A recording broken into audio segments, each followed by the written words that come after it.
नमस्कार दोस्तों, library all info में आपका स्वागत है।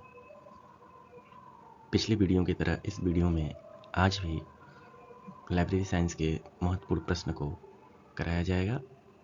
देखिए, प्रत्येक ऑप्शन को समझाया गया है। तो देखते हैं आज का पहला question. Library buildings planning and design के लेखक कौन हैं? Library building planning and design के लेखक कौन हैं? तो इसके लेखक पी.एन. कौला हैं। पी.एन. कौला। अब हम हर एक ऑप्शन को देखेंगे, उसकी व्याख्या को देखेंगे आगे। चलिए, पी.एन. कौला। देखिए, पृथ्वीनाथ कौला, जिन्हें पी.एन. कौला के नाम से जाना जाता है, library buildings planning and design पुस्तक के लेखक हैं। वे भारत के प्रसिद्ध पुस्तकालय वैज्ञानिक थे, जिन्होंने लाइब्रेरी के निर्माण और योजना पर विशेष कार्य किया है। आपका दूसरा ऑप्शन था बी.एस. केशवन। तो बी.एस. केशवन कौन है? बी.एस. केशवन स्वतंत्र भारत के पहले नेशनल लाइब्रेरियन थे। नेशनल लाइब्रेरी के ये पहले लाइब्रेरियन पुस्तकालय अध्यक्ष थे और इंस्डाक के पहले निदेशक। Indian national scientific documentation centre जो है, उसके पहले निदेशक भी थे। ये है ना इंस्डाक, उसके पहले निदेशक थे। उनका कार्य मुख्य रूप से बिब्लियोग्राफी और प्रकाशन के इतिहास पर केंद्रित था, न कि लाइब्रेरी भवनों के डिजाइन पर। इन्हें फादर्स ऑफ बिब्लियोग्राफी भी कहा जाता। फादर्स ऑफ बिब्लियोग्राफी के नाम से भी, या बिब्लियोग्राफी के जनक के नाम से भी हम बी.एस. केशवन को जानते हैं। और अगला ऑप्शन जो था एस.आर. रंगानाथन। एस.आर. रंगानाथन के बारे में आप लोग जानते ही होंगे। देखिए, एस.आर. रंगानाथन को भारत में लाइब्रेरी साइंस का जनक माना जाता है, जिन्होंने लाइब्रेरी साइंस के 5 नियम, कोलन क्लासिफिकेशन सिस्टम विकसित किया, लेकिन उन्होंने library building planning and design की पुस्तक नहीं लिखी। राजवत सिंह छिलना, ये कौन है? राजवत सिंह छिलना सिख अध्ययन और दक्षिण एशियाई साहित्य पर अपने कार्य के लिए जाने जाते हैं। उनका योगदान महत्वपूर्ण है, लेकिन लाइब्रेरी भवन डिजाइन से संबंधित नहीं है। अगला प्रश्न देखते हैं। कैटलॉगिंग में कौन सा नियम यह निर्देश देता है कि किसी भी परिघटना पर लागू 2 या आदि संभावित वैकल्पिक नियमों में से समग्र अर्थव्यवस्था के लिए लाभकारी नियम को प्राथमिकता देनी चाहिए? जब आप कैटलॉग करते हैं तो जब 2 नियम संभावित वैकल्पिक नियमों में से समग्र अर्थव्यवस्था के लिए जो लाभकारी हो, उसी को वरीयता देनी चाहिए। तो इस नियम को हम कहते हैं बचत का नियम। इसमें आपका समग्र अर्थव्यवस्था की बचत की बात है, अर्थात आपका इसमें आता है श्रम, समय, ये सब बचे, उसी को अपनाना चाहिए। व्याख्या देखते हैं। लाभ इकोनॉमिक बचत का नियम क्या है? कैटलॉगिंग में बचत का नियम कहता है कि जब किसी परिघटना पर 2 या अधिक वैकल्पिक नियम लागू हो सकते हैं, तो उस नियम को चुना जाए जो समग्र रूप से अधिकतम परिश्रम, लागत और समय प्रदान करे। परिश्रम, लागत और समय बचाए।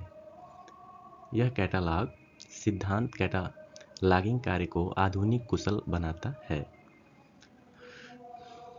अब देखते हैं लॉ ऑफ यूनिफॉर्मिटी, समरूपता का नियम क्या है? लॉ ऑफ यूनिफॉर्मिटी, समरूपता का नियम। यह नियम कैटलॉग प्रविष्टियों में कैटलॉग एंट्री में सफलता, समरूपता और निरंतरता बनाए रखने पर जोर देता है। ये देखिए, समरूपता और निरंतरता बनाए रखने पर जोर देता है, ताकि एक ही प्रकार की जानकारी को पूरे कैटलॉग में समान तरीके से प्रस्तुत किया जाए। देखिए, ये मेन पॉइंट है, समरूपता और निरंतरता बनाए रखने पर जोर देता है, ताकि एक ही प्रकार की जानकारी पूरे कैटलॉग में समान तरीके से प्रस्तुत की जाए। ये ध्यान रखना है। अगला ऑप्शन देखते हैं, लॉ ऑफ फेयरनेस, निष्पक्षता का नियम। यह नियम कैटालॉग में निष्पक्षता और तटस्थता सुनिश्चित करता है, अर्थात दस्तावेजों और लेखकों के प्रस्तुतिकरण में कोई पक्षपात या भेदभाव नहीं होना चाहिए। आप जब कैटालॉग करेंगे तो किसी लेखक या किसी डॉक्यूमेंट्स के साथ आपको कोई पक्षपात नहीं करना है। यही निष्पक्षता का नियम सिखाता है। लॉ ऑफ इंटरप्रिटेशन, व्याख्या का नियम। व्याख्या का नियम ये क्या है? यह नियम कैटालॉगिंग नियमों की तर्कसंगतता और उचित व्याख्या करने में मार्गदर्शन करता है, विशेषकर जब अस्पष्टता उत्पन्न होती है या उत्पन्न हो, ताकि गलत व्याख्या से बचा जा सके। इसमें व्याख्या के नियम में हम अगर कैटालॉग कार्ड बनाते हैं, जब हमें नहीं समझ में आता है कि इसका मेन क्लास क्या होगा, इसमें मूल तत्व कौन से हैं, तो हम व्याख्या के नियम को अपनाते हैं, जिसमें अब व्याख्या के नियम के एक व्याख्या में हम देखते हैं कि पुस्तक के कंटेंट्स को देख सकते हैं, पुस्तक के कंटेंट को देख के अनुमान लगाया जा सकता है। चलिए अगला प्रश्न देखते हैं। कैटालॉग जिसमें कुछ प्रविष्टियां संख्या प्रविष्टियों के रूप में होती हैं और कुछ पथ प्रविष्टियों के रूप में होती हैं। ये number entry and some are form of path entry. Number entry and some of path entry कुछ पथ प्रविष्टियों के रूप में होती हैं, तो उसे क्या कहा जाता है?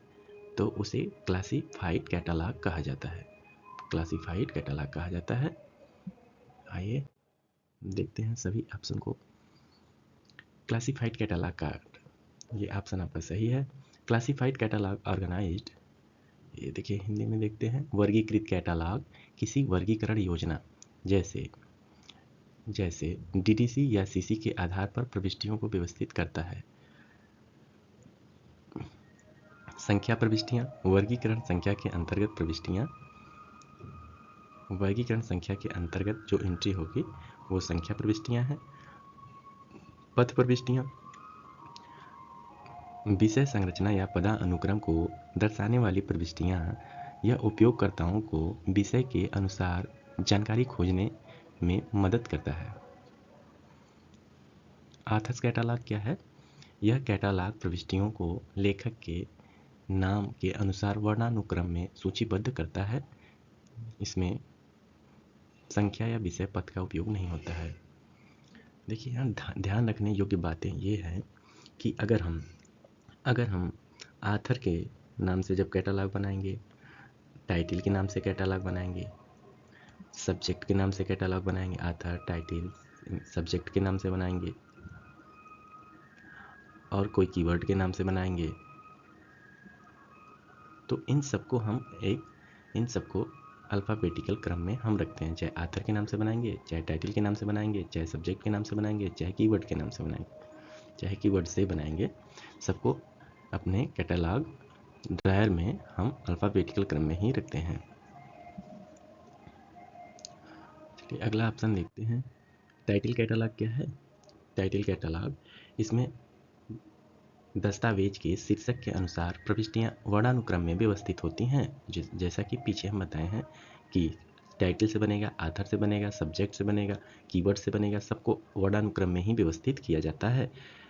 ये देखिए वर्णानुक्रम में व्यवस्थित होती हैं। यह तब उपयोगी होता है जब उपयोगकर्ता को शीर्षक पता हो लेकिन लेखक या विषय नहीं। अब डिक्शनरी कैटालॉग क्या है? यह कैटालॉग लेखक, शीर्षक, विषय, ऑथर्स, टाइटल, सब्जेक्ट आदि सभी प्रकार की प्रविष्टियों में एक ही वर्णानुक्रम में मिलाकर प्रस्तुत करता है। इसमें वर्गीकरण संख्या या पद प्रविष्टियां नहीं होती। देखिए इसमें हम लेखक के कार्ड को भी ले लेते हैं, लेखक के कार्ड को भी ले लेते हैं, और टाइटल के कार्ड को भी ले लेते हैं, और सब्जेक्ट के कैटालॉग को भी ले लेते हैं। इन सभी कैटालॉग को अल्फ़ाबेटिकली जब हम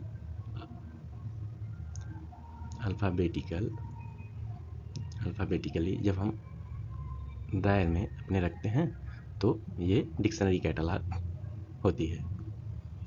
चलिए अगला प्रश्न देखते हैं। निम्नलिखित में से कौन सा मशीन इंडिपेंडेंट और ओपन सोर्स ऑपरेटिंग सिस्टम है? तो आपका ये है लाइनक्स। चलिए हर एक ऑप्शन को देखते हैं। एमएस विंडोज 7 माइक्रोसॉफ्ट द्वारा विकसित एक स्वामित्व वाला ऑपरेटिंग सिस्टम है। यह ओपन सोर्स नहीं है। यह पूरी तरह मशीन इंडिपेंडेंट भी नहीं है क्योंकि यह मुख्यतः x86/x64 आर्किटेक्ट को सपोर्ट करता है। बस यहाँ हमें ये समझना है कि यह ओपन सोर्स नहीं है, नॉट ओपन सोर्स, ये ध्यान रखना है माइक्रोसॉफ्ट को। लाइनक्स क्या है? लाइनक्स एक मुफ्त ओपन सोर्स और मशीन इंडिपेंडेंट ऑपरेटिंग सिस्टम है। यह कई hardware platform, server, desktop, mobile super computer को सपोर्ट करता है। इसका सोर्स कोड सार्वजनिक रूप से उपलब्ध होता है। कोई भी इसे संशोधित या आपको बस यहाँ ये ध्यान रखना है कि यह ओपन सोर्स है। Open source.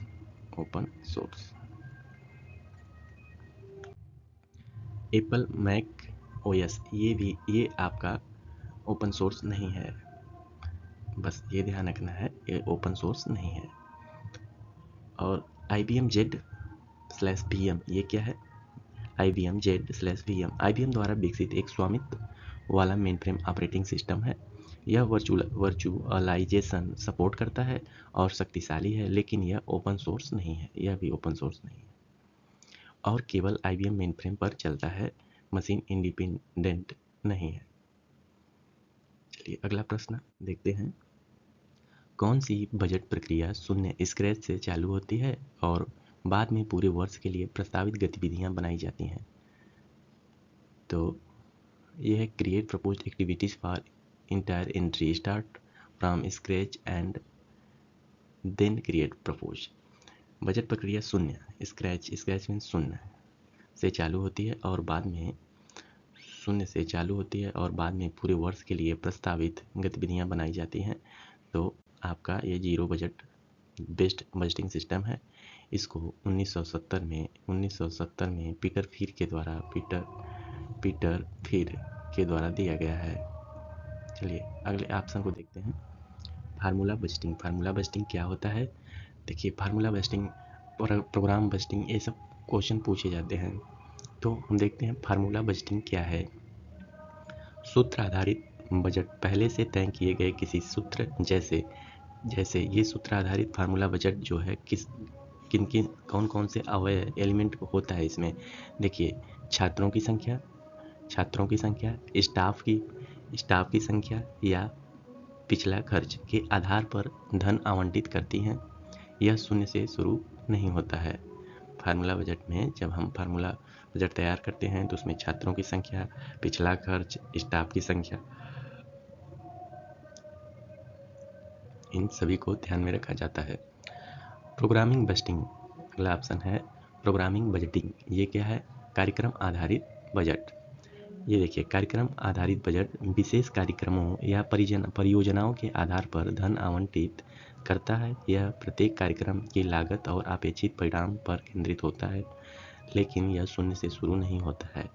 जैसे अगर कोई कॉन्फ्रेंस होता है,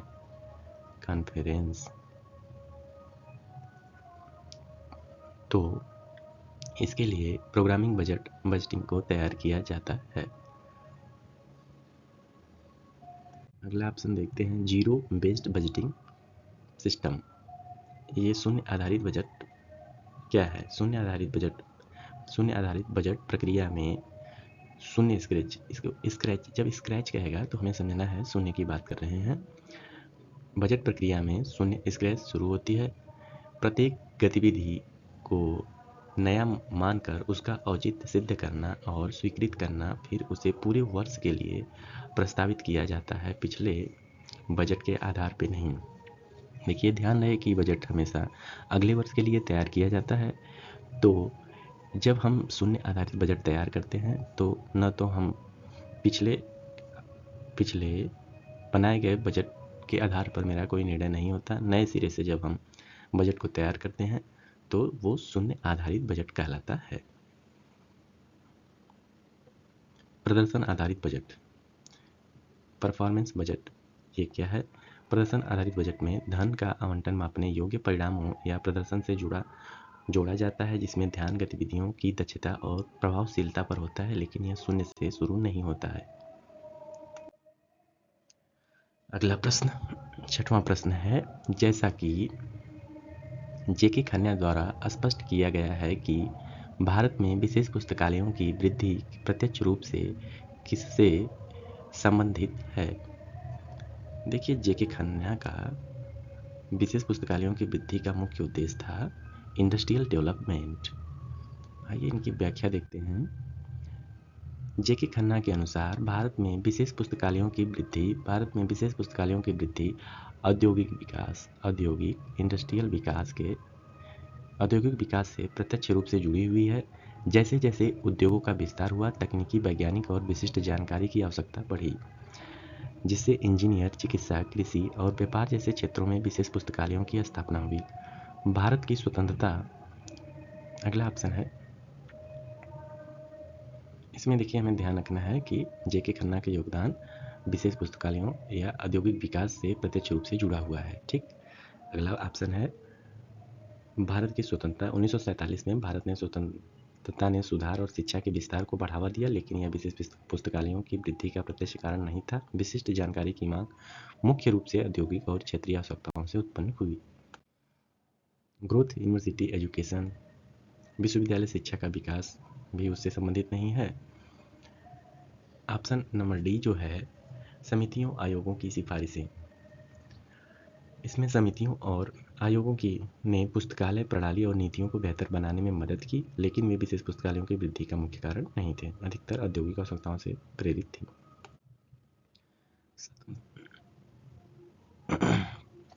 ये सातवां प्रश्न देखते हैं, भारतीय पत्रिकाओं को ISSN कौन जारी करता है? तो भारतीय पत्रिकाओं को ISSN नेशनल लाइब्रेरी निस्केयर जारी करता है। निस्केयर जारी करता है। निस्केयर क्या है? National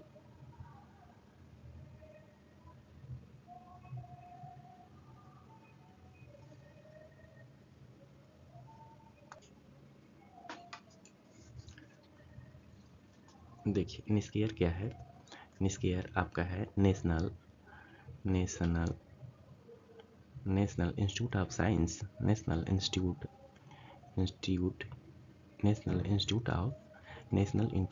of science and information resource, ये आपका निस्केयर है। वर्तमान में इसका नाम बदलकर वर्तमान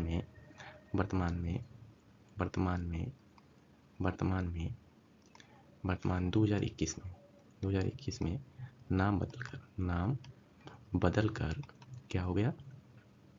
ये आपका इनका नाम बदलकर अब ये हो गया निस्पर, PR, ये देखिए आपका P है। ठीक, national information science, national information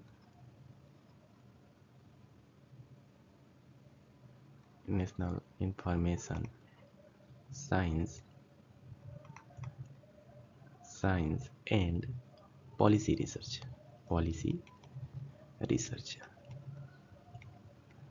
वर्तमान में इसका नाम है national information science and policy research.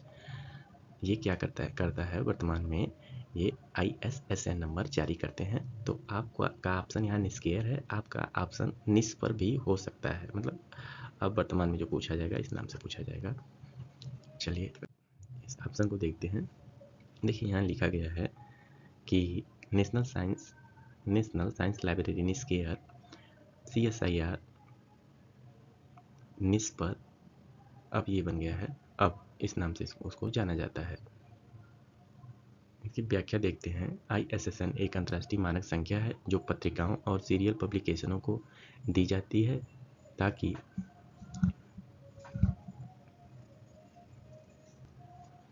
ताकि उसकी पहचान वैश्विक स्तर पर एक समान रूप से की जा सके। ISSN नंबर एक अंतर्राष्ट्रीय मानक संख्या है जो पत्रिकाओं और सीरियल पब्लिकेशनों को दी जाती है ताकि उनकी पहचान वैश्विक स्तर पर समान रूप से की जा सके। भारत में ISSN जारी करने का कार्य आपका निस्केयर या निस्पेयर द्वारा किया जाता है। अगली पॉइंट है, अब निस्केयर को निस्केयर में या निस्केयर और निस्टैट्स विलय होकर नया ये निस्पर बन गया है। चलिए, ISC बेंगलुरु ये तो एक संस्थान है। अगला ऑप्शन देखते हैं। सेंटर फॉर सी ऑप्शन है आपका, centre for science and environment new Delhi, विज्ञान और पर्यावरण केंद्र नई दिल्ली। यह एक NGO गैर लाभकारी संगठन है जो पर्यावरण और सतत विकास से संबंधित कार्य करता है। यह ISSN प्रदान करने वाली संस्था नहीं है। डी ऑप्शन है आपका, नेशनल साइंस लाइब्रेरी निस्केयर, राष्ट्रीय विज्ञान पुस्तकालय नई दिल्ली, ये भी नहीं जारी करता है।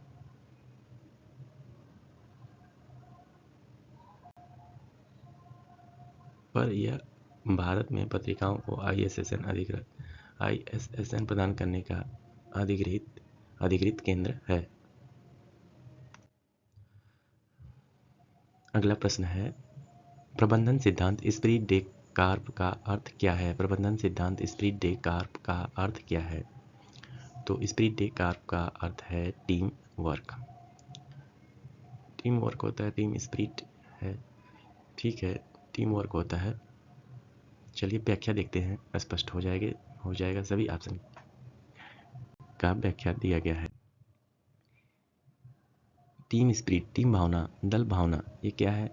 स्पिरिट डी कार्प का सिद्धांत हेनरी फ्योल द्वारा दिए गए 14 सिद्धांतों में से एक है। इसका अर्थ है यूनियन इज स्ट्रेंथ, यानी एकता में बल। इस सिद्धांत के अनुसार प्रबंधन को कर्मचारियों में टीम भावना, भाईचारा और सहयोग का माहौल बनाना चाहिए ताकि संगठनात्मक लक्ष्य आसानी से पूरा हो सके। ठीक है, आप समझिएगा, टीम वर्क से है स्पिरिट, जो ये हेनरी फ्योल के 14 सिद्धांतों में से एक है, यह टीम वर्क से संबंधित है। अगला ऑप्शन है, ऑप्शन को समझ लेते हैं। डिस्चार्ज ऑफ रिस्पॉन्सिबिलिटी, जिम्मेदारी का निर्वहन करना। यह फ्योल के सिद्धांत अथॉरिटी एंड रिस्पॉन्सिबिलिटी से जुड़ा है। इसमें कहा गया है कि हर कर्मचारी को उसकी जिम्मेदारी के अनुसार अधिकार भी दिया जाना चाहिए। देखिए, ये फ्योल के ही सिद्धांत हैं। दूसरे सिद्धांत अथॉरिटी ऑफ रिस्पॉन्सिबिलिटी से जुड़ा हुआ है, तो यहाँ स्पष्ट भी हो रहा है डिस्चार्ज ऑफ रिस्पॉन्सिबिलिटी, जिम्मेदारी का निर्वहन। तो आपको ये भी पूछा जा सकता है एग्जाम में। अगला ऑप्शन है replacing rule of thumb with science, अनुभवजन्य नियमों को विज्ञान से बदलना। यह हेनरी फ्योल का नहीं है, बल्कि FW टेलर ने वैज्ञानिक प्रबंधन सिद्धांतों, ये देखिए FW टेलर के वैज्ञानिक प्रबंधन के सिद्धांत हैं। ये FW टेलर का है। Replacing rule thumb with science, replacing rule of thumb with science FW Taylor का है। Developing worker, development of personnel से जुड़ा विचार है, जिसमें फ्योल ने अलग से नहीं बल्कि ट्रेनिंग और डिवीजन ऑफ वर्क के अंतर्गत महत्व दिया था। स्पिरिट डे कार्प का मतलब केवल टीम भावना है। चलिए अगला प्रश्न देखते हैं। Sears list of subject heading सबसे पहले कब प्रकाशित की गई? तो Sears list of subject heading आपका 1923 में प्रकाशित किया गया। लेटेस्ट एडिशन 2022 में आया। चलिए देखिए, सब्जेक्ट हेडिंग के दो सिस्टम हैं। सब्जेक्ट हेडिंग के दो महत्वपूर्ण सिस्टम हैं। सब्जेक्ट हेडिंग के सब्जेक्ट हेडिंग के दो महत्वपूर्ण सिस्टम हैं। पहला क्या है? पहला CS list of subject heading SCL/SH। एक library of Congress subject heading LCSH। ये आपका आया 1923 में और ये आया 1898 में। यही दो सिस्टम है सब्जेक्ट हेडिंग में, जिसका हर जगह जब भी आप सब्जेक्ट हेडिंग सुनेंगे तो इन्हीं दो सब्जेक्ट हेडिंग को अधिकतम सुनेंगे। और इसका लेटेस्ट एडिशन 2022 में आया और इसका ये 44वां एडिशन आया है 2022 में library of Congress subject heading का। इसको मिनी ईएल्स ने दिया है और ये लाइब्रेरी ऑफ कांग्रेस के द्वारा दिया गया है। इसको आगे व्याख्या दिया गया है, उसको देखते हैं। Sears list of subject heading SLSH को मिनी ईएल्स सीयर्स ने तैयार किया था। पहला संस्करण 1923 में प्रकाशित हुआ। इसका उद्देश्य छोटे एवं मध्यम आकार के पुस्तकालयों के लिए सरल, व्यवहारिक और उपयोगी सब्जेक्ट हेडिंग उपलब्ध कराना था। Library of Congress subject heading LCSH अधिक यूजर फ्रेंडली मानी जाती है। ठीक है, ये 1925, 1891 ये सब। चलिए आज का लास्ट प्रश्न है, व्यक्तिगत उपयोगकर्ता को शिक्षित करने में निम्नलिखित में से कौन सी विधि लागू होती है? देखिए, व्यक्तिगत उपयोगकर्ता की बात जब करें, यहाँ व्यक्तिगत उपयोगकर्ता को शिक्षित करने में निम्नलिखित में से कौन सी विधि लागू होती है? तो व्यक्तिगत उपयोगकर्ता को शिक्षित करने में आपका ट्यूटोरियल विधि लागू की जाती है। देखते हैं लेक्चर मेथड क्या है, गाइड टूर क्या है, सेल्फ लर्निंग मटेरियल, इन सभी ऑप्शन को देखते हैं। देखिए, ट्यूटोरियल में क्या है, यह विधि एक व्यक्ति देखिए, यह ट्यूटोरियल विधि में यह विधि एक व्यक्ति इंडिविजुअल यूजर को शिक्षित करने के लिए प्रयोग होती है। इसमें शिक्षक या लाइब्रेरियन उपयोगकर्ता की आवश्यकता के अनुसार व्यक्तिगत मार्गदर्शन करता है।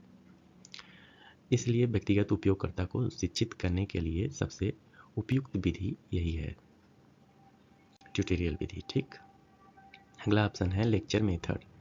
ये लेक्चर मेथड क्या है? इसमें एक साथ कई उपयोगकर्ताओं को संबोधित किया जाता है। यह ग्रुप एजुकेशन, समूह शिक्षा के लिए उपयुक्त है, न कि व्यक्तिगत। अगला ऑप्शन है गाइडेड टूर, मार्गदर्शित भ्रमण। इसमें लाइब्रेरी या संस्था का दौरा कराकर सेवाओं और संसाधनों का परिचय कराया जाता है।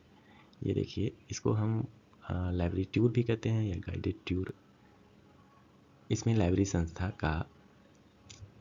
संस्था का दौरा कराकर सेवाओं और संसाधनों का परिचय कराया जाता है। यह भी सामूहिक उपयोगकर्ताओं, ग्रुप यूजर को शिक्षित करने की एक विधि है। एक साथ कई यूजर को हम लेकर जब लाइब्रेरी का टूर कराते हैं तो वो है guided tour. Self learning material, स्व अध्ययन सामग्री। सेल्फ लर्निंग, इसमें उपयोगकर्ता अपनी सुविधा से अध्ययन करता है।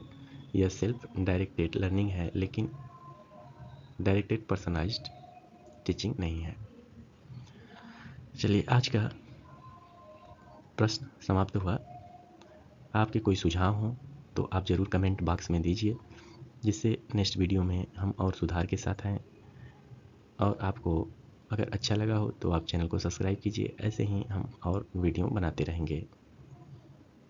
चलिए, धन्यवाद, थैंक यू।